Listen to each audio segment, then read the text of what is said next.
here we are, Talbot Street. Everybody's come through the doors of this building, haven't they? And all sorts of things. Yeah, they've come through for complaints, confessions to murder, and of course Jerry Hutch snuck in this building as well late at night one night and did an interview. And flowers. And flowers. Don't forget the flowers, because we're going to tell all these stories at the Cork Podcast Festival, which is our show's actually on the 30th of March in the Opera House. Tickets are on sale from the corkpodcastfestival.ie, and they're selling fast. We've only got, 2 weeks left? 2 weeks left, yeah.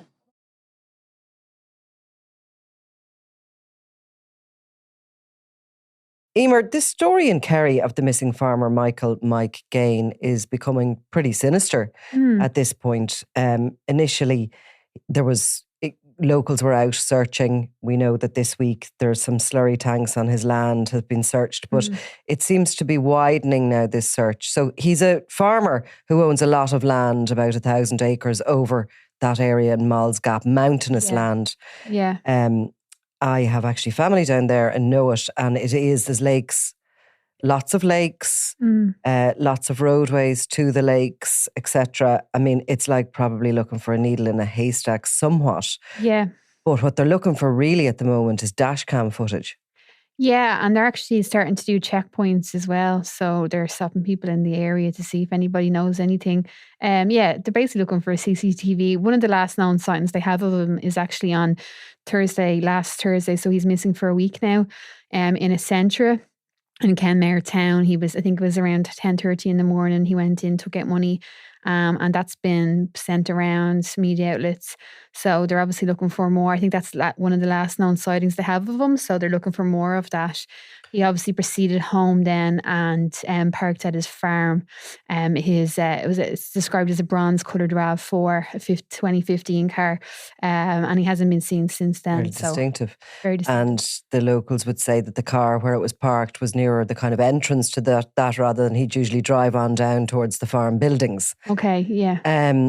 He actually wasn't taking it when he bought phone credit in Kenmare just around before 10. In that Centra shop. Yeah. And that's the last sighting of him. So he's a 56-year-old man, very popular. Yeah. And he's a married guy with no kids, but the family are very well regarded in the area. But as the time goes on, I mean, it is looking increasingly like this investigation might be upgraded. Yeah, like there's been a lot of different, I suppose, behind the scenes theories around it, and there's obviously been a lot of Garda press releases sent out about it. There hasn't been any kind of official upgrade of the case yet, but I guess there is extreme concern now because it has been a week. The family are described as being devastated. The locals are described as being extremely worried. He's very well known, as you said, in the area. So officially, I suppose they're still searching, but they did. At the start, there was a lot of locals. I think there was hundreds of volunteers out, helping the different civil authorities search. There was land searches. There was. Was that nearer the actual farm and where his car was? Yeah, and then I think the guards had kind of said that had come to an end, and now they're doing checkpoints. They're searching slurries. They're searching rivers. As you said, there's a lot of waterways around there. So I guess there is concern, like serious concern for him. And yeah, there has been, talk of. Well, the guards haven't said this. There's talk of, fears that something suspicious did happen to him, or else he was the victim of a serious accident.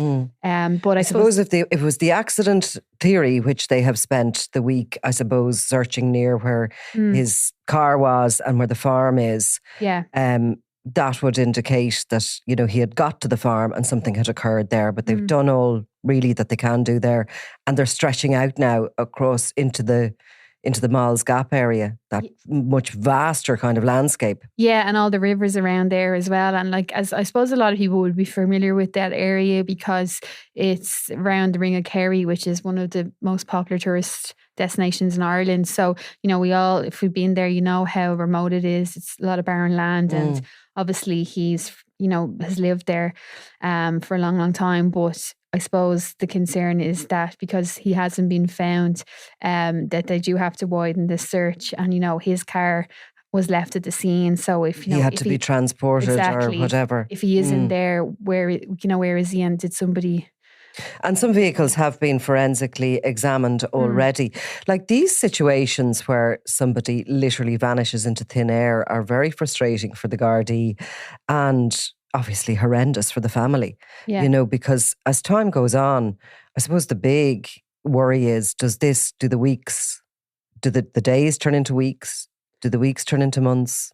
Yeah. And you know, you've no answers. And then resources are wound down eventually. And, you know, that's the concern, I suppose. And they always say, don't they, with missing person cases, that the first 24, 48 hours of it is really important. But we haven't really heard this in a while of, you know, we do hear missing person cases all the time, but of somebody going missing from their own land that, you know, they seem to be going about their normal business. They went to get credit.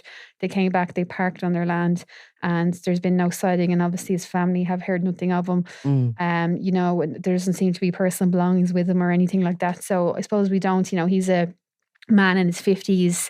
He's, you know, that this was his homeland, you know, so it is unusual in that circumstance. So I suppose that would probably elicit more concern, because, you know, he seems to have not gone missing voluntarily based on what we have. And definitely the dashcam footage, the appeal for that, and the CCTV image has been put out there of Mike Gaine captured in the shop. But the dashcam footage they're obviously now widening the search to look for what cars were on those roads around the time he went missing. Yeah. So I suppose we keep an eye on it and see if it is upgraded to anything more sinister than a missing person's case. Yeah, of course. And we can probably say that, you know, in terms of the guards are putting out his description, he was 5'10" in height. He was a stocky build. He had kind of grey brown hair and a bushy beard.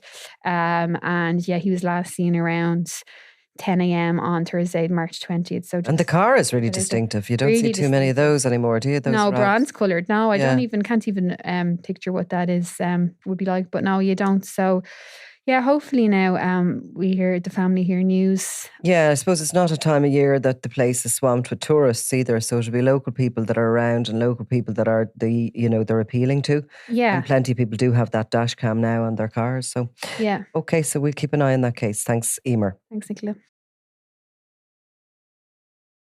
Robbie Lawler was out of control. This is Double Cross, the murder of Robbie Lawler. It was going to be an all-out war with him in the middle of it. A Crime World special investigation podcast based on my new book, Web of Betrayal, wherever you get your podcasts. I'm Nicola Tallant and you're watching Crime World, a podcast about criminals, drugs and the underworld in Ireland and across the globe. Make sure you subscribe to our channel and turn on notifications so you can be the first to watch all our latest episodes. You can also listen wherever you get your podcasts.